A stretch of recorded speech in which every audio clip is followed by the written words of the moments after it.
Although Trump left office 3 weeks ago, we may not have seen the last of him yet. Former White House Chief of Staff Mark Meadows revealed Trump plans to stay in the arena.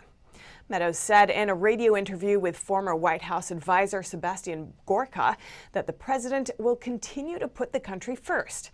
He said Americans and 75 million voters are not done with Donald Trump and all he did for the country.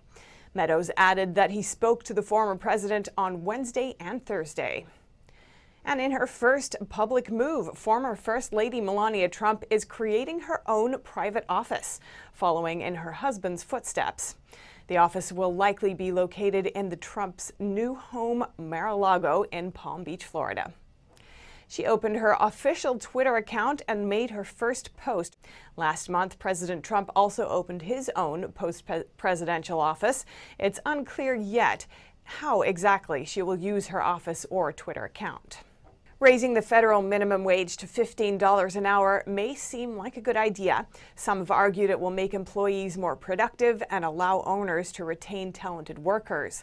But where there are some unintended consequences. NTD's Kevin Hogan has the details.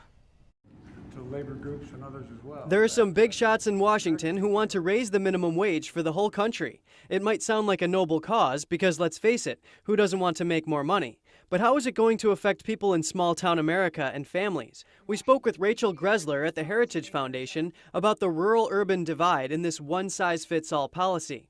Well, I think that it's going to be people and families that live in low-cost areas. You know, the reality is that $15 per hour in Mississippi is like $36 per hour in Washington, D.C., where these policymakers are attempting to impose a nationwide federal minimum across the entire U.S. And so I think while it will certainly boost the incomes of some lower wage workers, it's actually going to come back and end up hurting the people that these lawmakers are trying to help the most.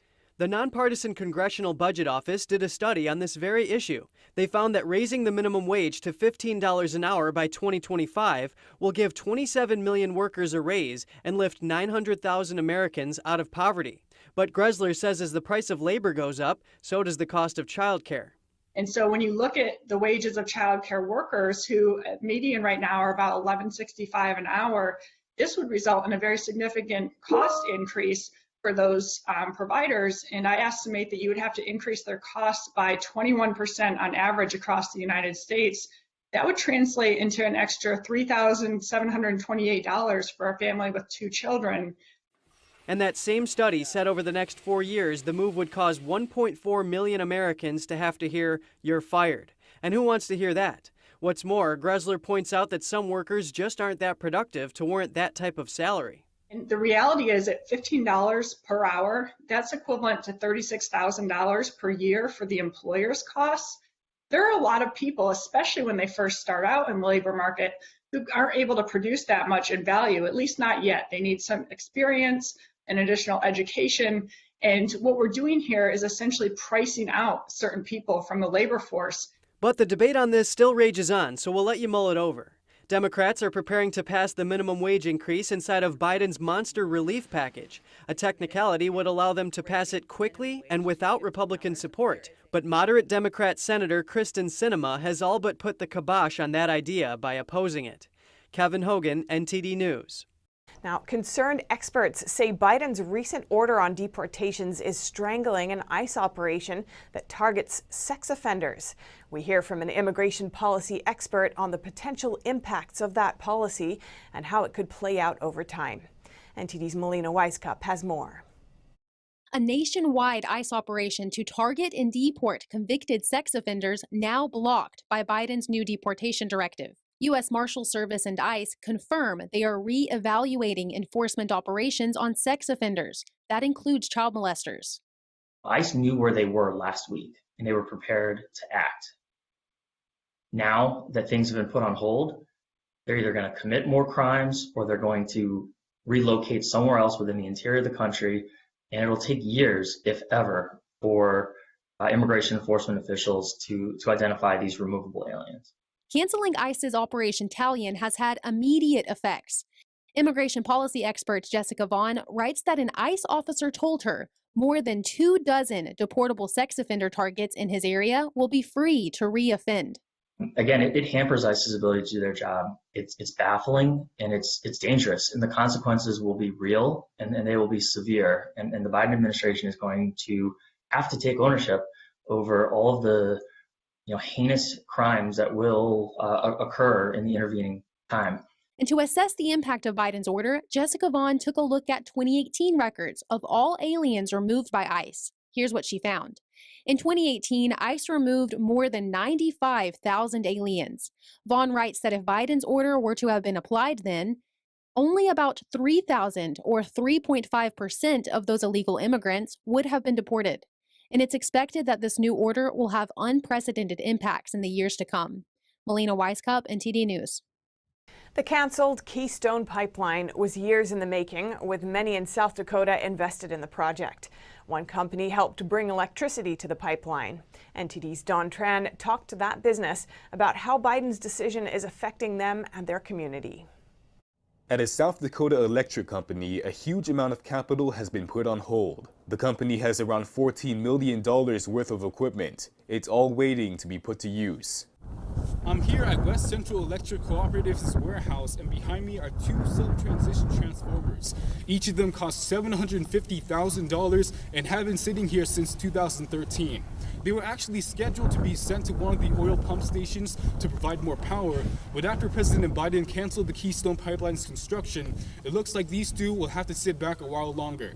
West Central has worked on the Keystone Pipeline since the beginning in 2008. But then one of Biden's first-day executive orders put a stop to their work. We put a lot of time into it, which, they paid for, but it sure helped us here at the co-op. So yeah, it's a little disappointing to see something like that pulled away with a swipe of a pen and 10 minutes after it's sworn in or whatever. But, I guess it's the way it works in Washington these days. So. The company wasn't spared of any losses either. Jeff Berklin, the CEO of West Central Electric, is in charge of over 3,000 employees, and they cover over 7,000 square miles of land. He hoped for their work on the pipeline to bring more revenue to deal with the high electricity rates. What it means to us, had we been able to fulfill our contract and move forward with that power, roughly our members, West Central Electric, we're out $90 million. That's what that means to us.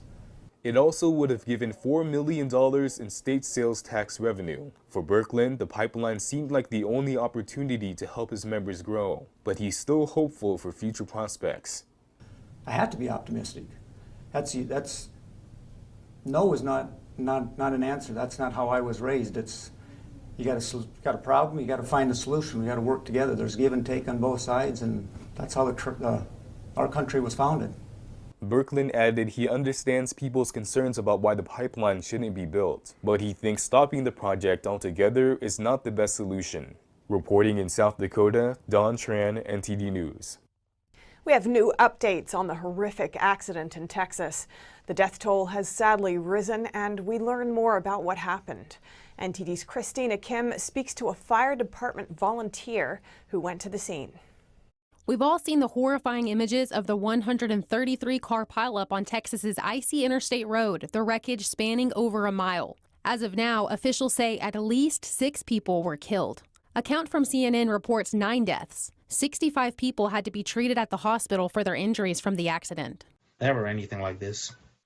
This is really unheard of since I've been living in this area, to see a pileup in Fort Worth of this magnitude. Daniel Enriquez worked with the fire department for over 20 years and went to the scene after the accident. He describes the harrowing scene. You couldn't even tell it was a pickup truck. I was just crying right there because it was just such a terrible image, just to know that whoever was in there, they didn't make it. There were many large trucks involved in the accident. Enriquez tells us what he heard from those at the site. An 18-wheeler actually hit it was like a pickup truck or something so hard that the pickup truck went airborne. These 18-wheelers, they really can't stop, and then when you have to stop on a dime, it's going to keep going. It's going to plow into everything in front of them. An account told Enriquez some cars were driving very fast despite the bad weather conditions. Some say up to 60 miles per hour. He notes it's crucial for cars to keep enough space between big trucks. Enriquez mentioned 2 factors he thinks contributed to the accident. First, he didn't see any sand on the roads. Typically in inclement weather, roads are sanded the night before or latest morning of to prevent skidding. Second, the express lane was not closed. Express lane was left open, and that's a big no-no for this kind of weather. That and the sand not being on the ground contributed a lot to the catastrophe that we had. The express lanes are normally closed during bad weather. If an accident happens, the lane is left so police and emergency responders have a clear path to quickly reach the scene. Enriquez spoke to a police officer on this issue. And they told me that in their meetings, they were really surprised why were the express lanes open during that time. They should have been closed where nobody drives on it during icy weather. Enriquez hopes we can learn from this tragedy. Remember to drive slowly, leave space between large trucks, and in bad weather, close express lanes and sand roads beforehand. Reporting by Christina Kim, NTD News. An interview with rapper and songwriter Pitbull, whose family fled communism, is going viral. In it, he warns how quickly freedom can be taken away, especially in times of crisis. NTD's Grace Coulter has the story. Rapper and songwriter Pitbull calls himself Mr. Worldwide. He's performed all over the world and has #1 hits in more than 15 countries. But there's one country he refuses to perform in: Cuba. He says he won't perform there until the country and its people are free. Pitbull's a first-generation Cuban American. His family escaped communism under the rule of Fidel Castro. And now he's warning about communism in the United States. A video of him from last year is going viral as people take heed of his message. In the interview on Revolt TV, he compared strict lockdown measures and big tech's control over pandemic-related information to communist dictatorships. I have this conversation because my family comes from communism. They fled communism. They had everything taken away from them. Everybody got murdered. Everybody got killed. The rapper said he thinks Castro would be envious if he saw what's happening all over the world. It's Castro. He's going, y'all did it with a virus? Y'all took over the world with a virus? Y'all gotta be kidding me. Pitbull says these things smell like communism to him, namely big tech censorship and crackdown on unapproved info. The rapper expressed how much he appreciates freedom and opportunity since his family fled a murderous regime. He encouraged people to educate themselves and wake up. Grace Coulter, NTD News. President Biden is saying that an important part of his China strategy is working with European allies. But what do the European leaders think about this? NTD's Penny Joe has more.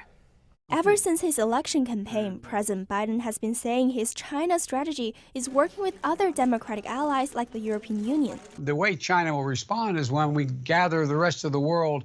That's when things begin to change. That's when China's behavior is going to change. When asked about how the administration plans to counter the Chinese regime, the White House repeated, working with our partners and allies, and in all of the conversations with Europeans, with allies in the region, China and the relationship with China has been a pivotal part of those conversations. So that's also part of our strategy.